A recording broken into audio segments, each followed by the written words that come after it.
May ticket po kayo? Oo. Mamaya MMDA. Sige po. Balik ka.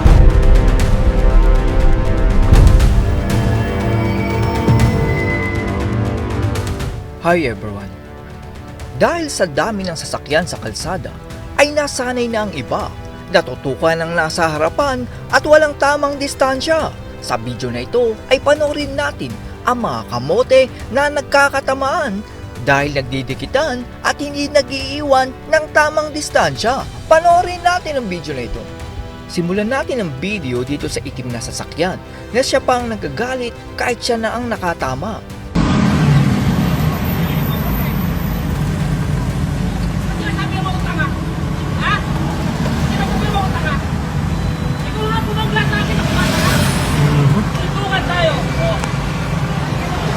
Bumalik ang driver sa sasakyan at hindi na pumalag sa hamon ng isang driver.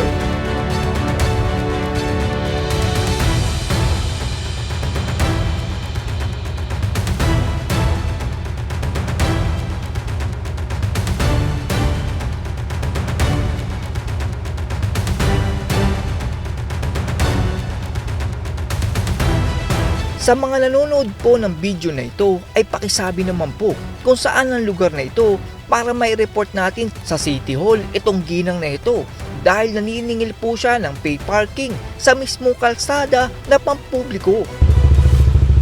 Parking. Ano parking dyan? Tamo lang. Tiway. Wala na ako motor mo. Noong sinabi ng lalaki na 5 piso lang ang kanyang barya, ay sinabi ng ginang na maghanap siya ng bakla at magpagatas daw siya. Daming bakla doon. Masusuka para may sampok ka.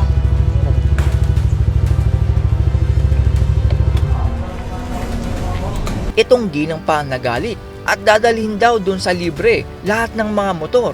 Hindi po sa ginang na yan ang kalsada at wala po siyang titulo dyan. May bayad pala dito.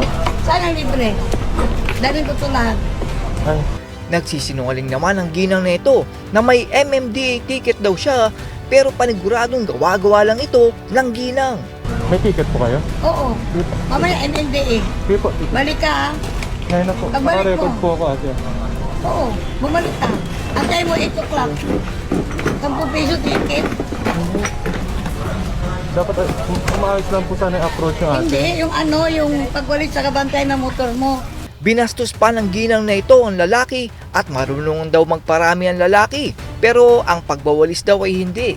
Sabay habol pa ng ginang na magpagatas daw ang lalaki para may pera siya. Grabing ugali talaga ng ginang na ito. Kaya nga. Marunong ka na dapat umiyot. maayos Hindi mo ang- alam ang pagwawalis.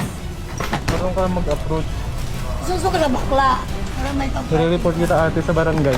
Eh, barangay mo. Naka-record ka. Oo. Kunin mo ate. Motor. Oh. Naka-record ka ate ah. Sa mga nakakaalam po sa lugar na ito ay paki-comment naman po para puntahan natin mismo at maipakita natin ang pagmumukha ng ginang na ito. Meron po akong motor at titingnan natin mismo kung sisingilin tayo ng ginang na ito. Base kasi sa mga sabi ng iba ay patuloy pa din daw ang paniningil ng ginang na ito. Natatakot naman daw silang sabihin kung saan ito dahil baka daw balikan sila. Kaya daw matapang at siga ang ginang na ito ay dahil malakas ang kapit at may bumabakap sa kanya. Dahil papaano nga naman papayagan ang isang pay parking kung isa itong kalsada na dapat daanan ng tao at sasakyan. Kahit naman red light ay dire-diretso pa din ang sasakyang ito. Kaya lumiko na lang siya para hindi tamaan ang sasakyan. Yun, pag kumabig pa ganyan yan, sumingit ka, maiipit ka nga ni! Ano ka ba? Para ka nagtama ng hotdog sa kumukulong mantika, tapos Masikip na nga ang gitna pero sumingit pa din ang rider na ito kaya tinamaan siya.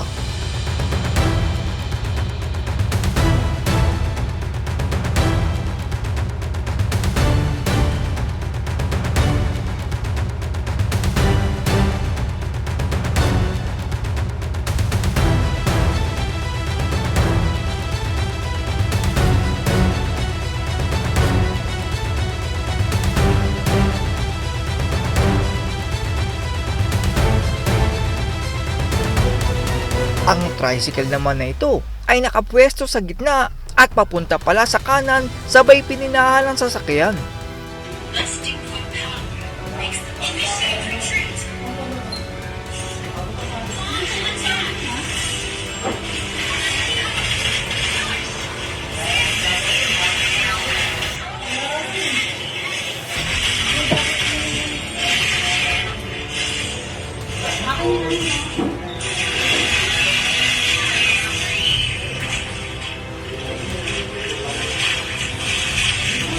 Ang taxi naman na ito ay nag-counterflow kahit solid white line, sabay pininahan ng sasakyan at tumiko sa kanan. Yan na. Tamo na ba na imo? Dog.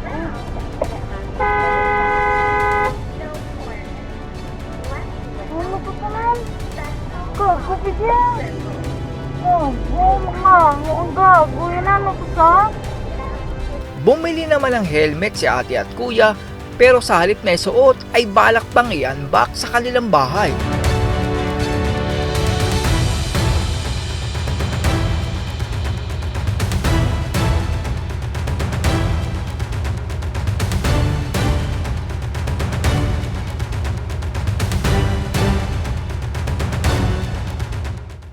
Naghaharutan naman ang magjowang ito at buti na lang ay nakapreno ang sasakyan. Ano?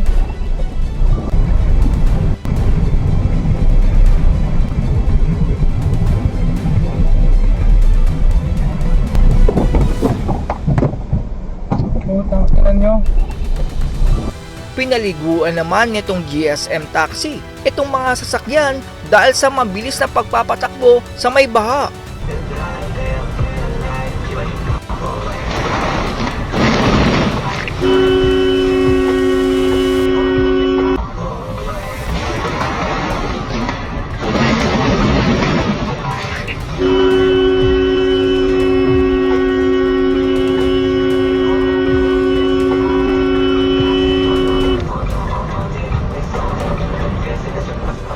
Bigla namang may sumulpot ng sasakyan sa intersection kahit green ang may dashcam.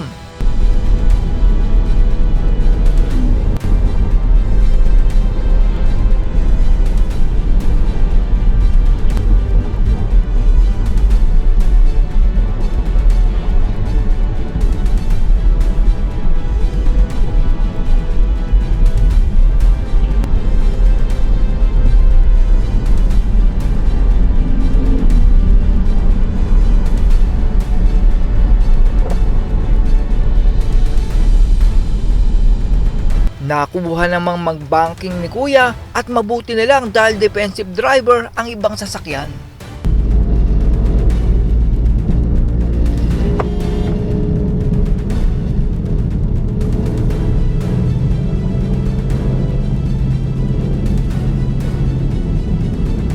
At yan po ang mga kamote sa kalsada na pwede nyo makita. Sa napansin ko po ay dahan-dahan nang nawawala ang bigayan at pagkakaintindihan kapag nasa kalsada. Dahil sa haba ng traffic at dami ng sasakyan ay pinipili ng iba na dumiskarte na parang isang kamote. Ganun pa man ay marami pa rin namang matsatsaga at handang sumunod sa batas kahit may iilan na sumusuway.